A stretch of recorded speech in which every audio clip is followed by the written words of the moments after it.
What's good, YouTube? Greetings again. Eric and Alex with another one, Grand Slam. Okay, this one I'm gonna build on what they don't speak about. British migration to the West Indies before the 1800s. Now, this is a pretty detailed explanation of what happened before the 1800s in regards to Europe and the Caribbean and the Americas, okay?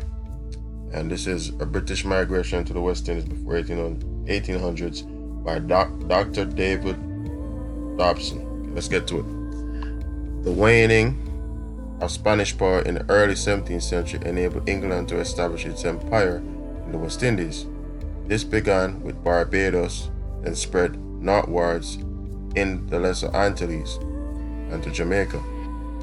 By 1655, English interest in the Caribbean during the 16th and early 17th centuries was established to piracy and raiding Spanish settlements.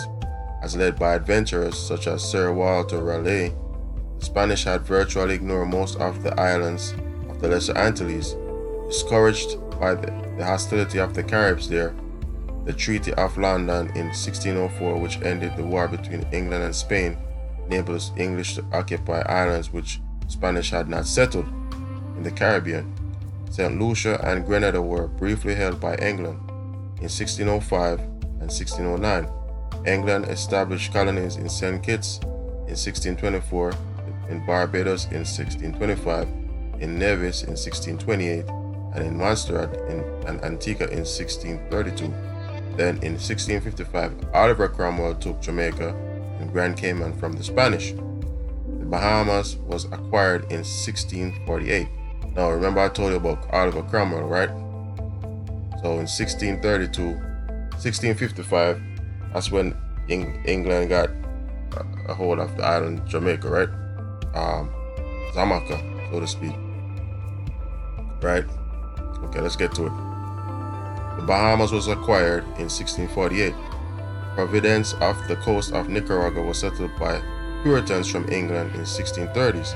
Migration occurred from Barbados to the other English colonies in the Caribbean and as far north as the Carolinas during the 17th century.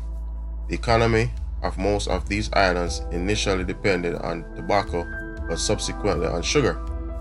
The profits emanating from such products encouraged investment in the immigration to the West Indies.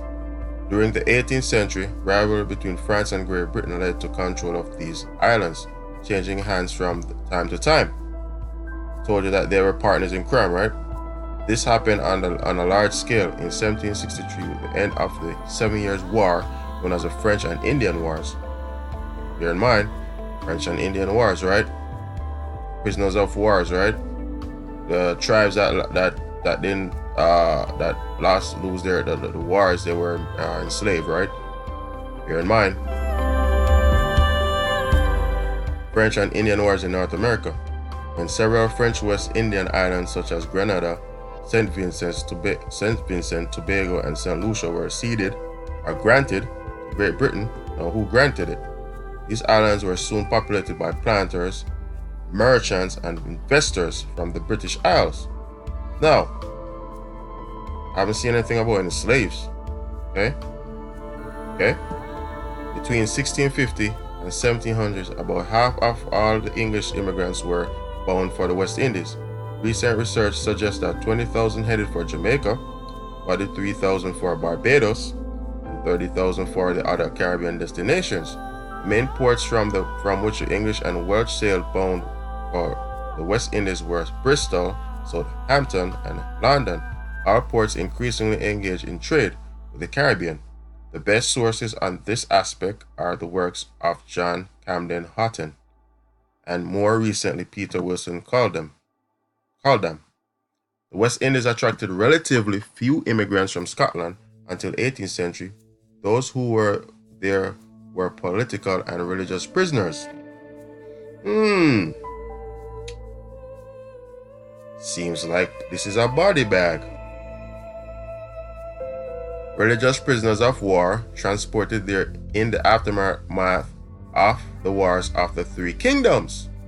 In 1638 to 1651, our Covenanters who opposed the religious policies of Stuart kings and some felons, all of whom were sold as indentured servants to the colonists and planters, though commercial links can be traced back to as far as 1611 with the voyage of Janet and Leith. The English Navigation Acts effectively banned direct trade between Scotland and English colonies. The political union of England and Scotland in 1707 removed such obstacle, enabled trade and settlement by Scots to occur. Glasgow soon became a major sugar and refinery center, using sugarcane from the Caribbean.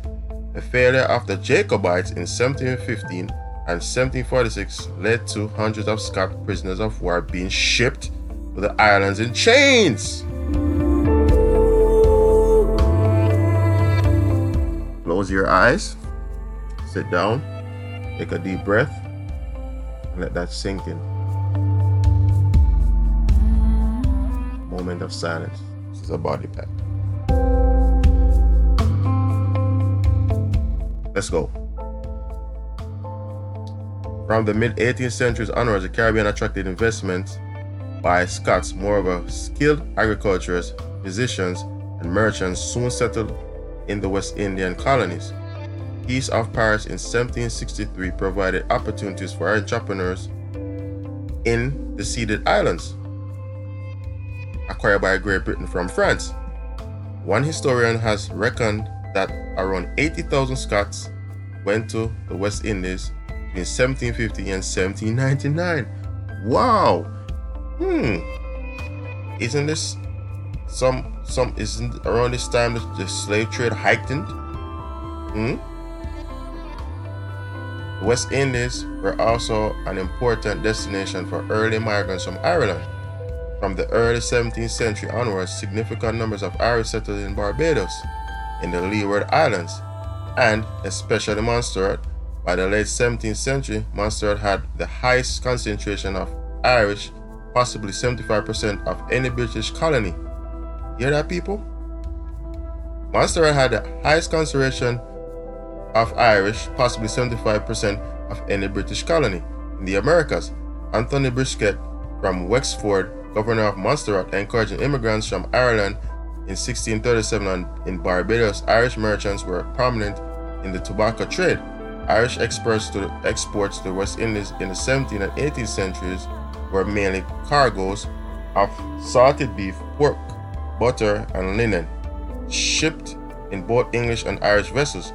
These merchant ships also carried immigrant prisoners and indentured servants. Vessels sailed from English ports such as London and Bristol, bound for the Caribbean, via Irish ports such as Cork and Galway.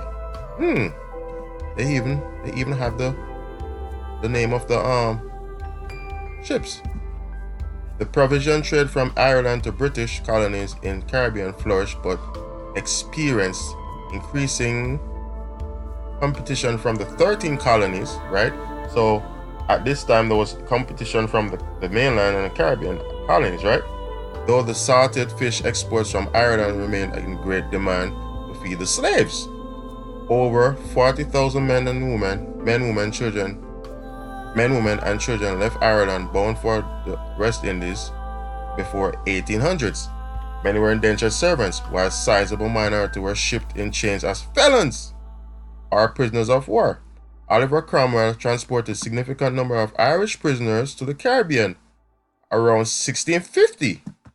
Irish immigrants could be found at every level of society. For example, William O'Brien, 2nd Earl of Inchiquin, was appointed governor of Jamaica in 1690.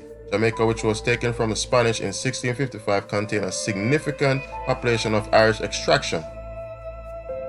By 1670, though the West Indies had been a major destination for immigrants from the British Isles during the 17th century, except for the Scots, it declined in the 18th century. So, of course, it's going to be declined because during this time, the transatlantic trading was abolished, right? 1807. So it's adding up. Okay, so as the emphasis on transatlantic slave trade was in the 13 colonies, not only did North America attracted immigrants from Britain and Ireland, but also from British West Indies. 13 colonies had long traded with the British West Indies, exchanging fish and other provisions for sugar, rum, and fruit. This led to settlement by merchant families in both locations. Probably the most important migrant from the West Indies to America was Alexander Hamilton, who was born in Nevis in 1655, moved to St. Croix, later settled in New York in 1773, and died there in 1804. Barbados, which attracted substantial immigration in the early 17th century, became overpopulated. Consequently, the surplus white population moved to the neighboring islands of the Lesser Antilles, and also played a significant role in the settlement of South Carolina in the 1660s. The reverse happened in aftermath of the American Revolution, when substantial numbers of American lawyers took refuge in British West Indies. In the 20th century, a significant movement of people occurred from the West Indies to North America and the United Kingdom. Now, close your eyes, take a deep breath, let that sink in.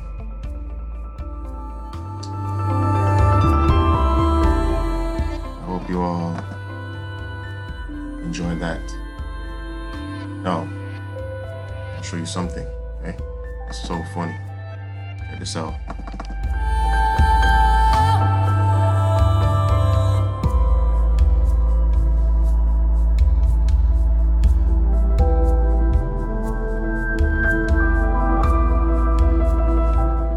Taking long to pop up.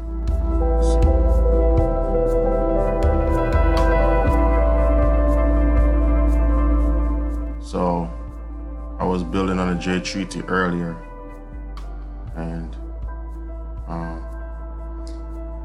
let's see, put it up. So this all correlates with the J Treaty as well, okay? Was here.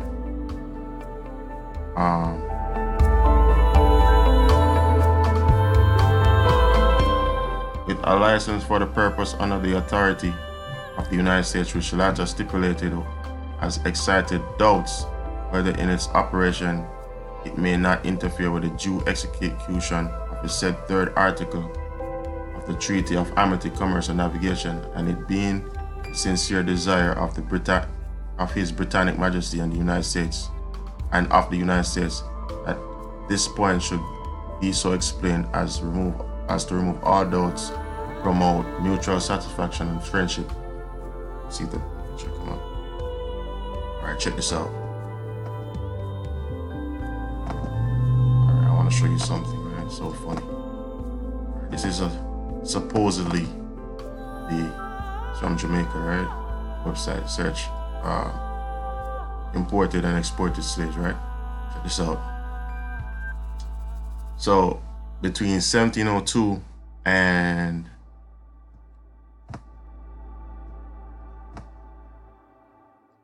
1756, right?